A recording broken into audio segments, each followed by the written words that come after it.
धन्यकार जी महापुरुषों जी। सन निरंकारी पत्रिका फरवरी माह का अंक प्रेम पर आधारित इस माह की पत्रिका रही और इस पत्रिका का पृष्ठ संख्या 21 बहुत सुंदर भाव इस पृष्ठ में है।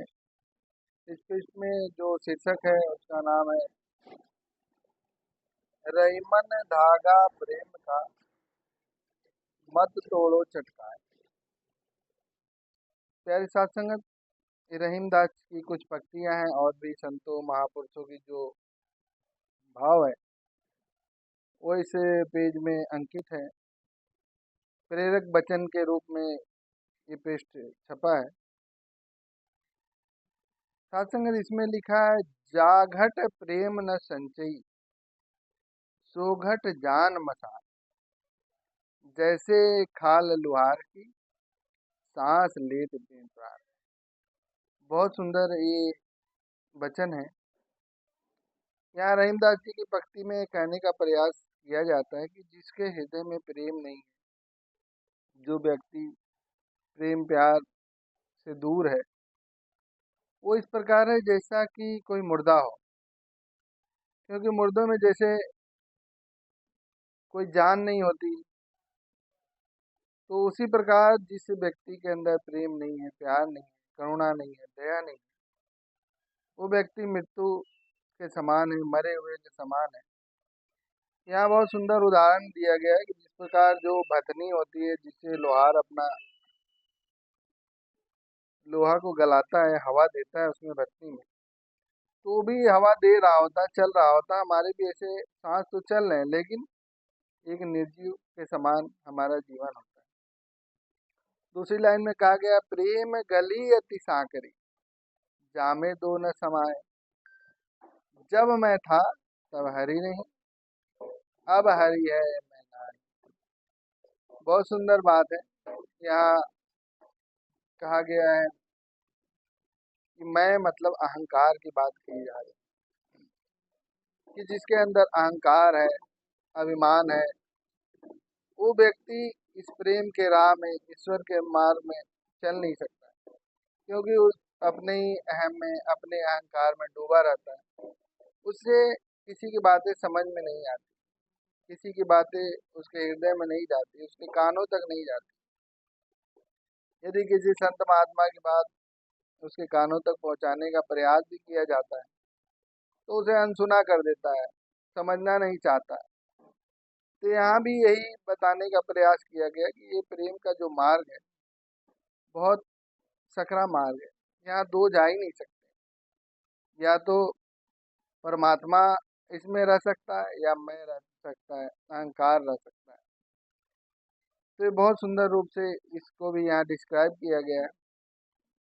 तीसरी लाइन में है ने निवाहन कठिन है सबसे निभात नाय चढ़बो मोह में तुरंग पर चलबो पावक माय। यहाँ कहा जा रहा है कि प्रेम का जो मार्ग है उसको निभाना बड़ा कठिन है। जिस प्रकार कोई मोम के घोड़े पे बैठ के यदि आग को पार करना चाहता है, तो ये बड़ा कठिन मार्ग, उसी प्रकार ये प्रेम का मार्ग है, इसको निभाना बड़ा कठिन है। जिस प्रकार एक मोम के घोड़े पे बैठ के आग पार करना मुश्किल है, उसी प्रकार प्रेम का भी मार्ग है। संतों ने समझाया प्रेम मार्ग बहुत कठिन है, क्योंकि हम माया के बीच में रहते हैं। माया तरह तरह से हमारे ऊपर हावी होने का प्रयास करता है, नाना प्रकार की स्थितियाँ परिस्थितियाँ आती हैं, हम उसमें भ्रम में आ जाते हैं।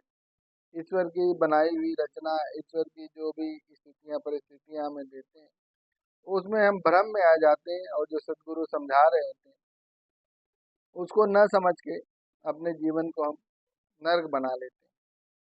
तो ये प्रयास किया जा रहा है बताने के लिए कि प्रेम जो है ईश्वर के प्रति, सदगुरु के प्रति, वो बड़ा ही सरल निश्चल रूप में होना चाहिए। यदि प्रेम ही नहीं है तो सदगुरु की बातें हमारे कानों तक नहीं आएगी। आगे कहा गया प्रेम पियाला सो पिए जो शीश दक्षिणा दे लोभी शीश न दे सके नाम प्रेम का ले।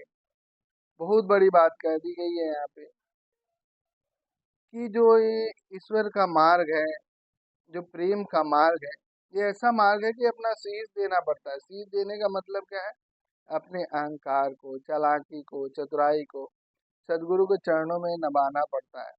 अपने आप को मिटाना पड़ता है। शीश देने का मतलब अपने आप को मिटा देना, अपना अस्तित्व को समाप्त कर देना। तो जो भी अपने अस्तित्व को समाप्त करने के लिए राजी है, अपना शीश देने के लिए राजी है, अपना अहंकार को सदगुरु के चरणों में डालने के लिए राजी है, वही इस प्रेम के प्याला को, जब सदगुरु हमें प्रेम का प्याला दे रहे हैं, जो प्यार बांट रहे हैं, जो जीवन में आनंद और खुशियाँ दे रहे हैं, वो तभी ले पाएंगे जब हम अपने आप को पूर्ण रूप से सदगुरु के चरणों में न्यौछावर करें। कहते हैं, प्रीत बहुत संसार में, नाना विधि के सोए, उत्तम प्रीति सो जानी, हरि नाम से होए। यहाँ कहते हैं, नाना प्रकार की दुनिया में प्रीत है, प्रेम है। संसार में नाना प्रकार के रिश्ते हैं, उनसे प्रेम हो जाता है। धन दौलत से प्रेम हो जाता है, पद प्रतिष्ठा से प्रेम हो जाता है। तो प्रेम जो सबसे महत्वपूर्ण प्रेम है, उस किसको कहते हैं? ईश्वर के प्रति प्रेम। ईश्वर से जिनको प्रेम है, यही प्रेम सबसे महत्वपूर्ण है। सदगुरु से जो प्रेम है, वो सबसे महत्वपूर्ण प्रेम है। क्योंकि सतगुरु और ईश्वर में कोई भेद नहीं होता, निराकार साकार, निराकार का ही साकार रूप सदगुरु होता है। तो सदगुरु के प्रति जो प्रेम है, ईश्वर के प्रति जो प्रेम है, यही प्रेम उत्तम प्रेम होता है। आगे कहते हैं, रहीमन धागा प्रेम का, मत तोड़ो चटकाए, टूटे से फिर ना जुटे, जुटे गांठ पड़े। कहते हैं कि जो प्रेम का धागा है सदगुरु के प्रति,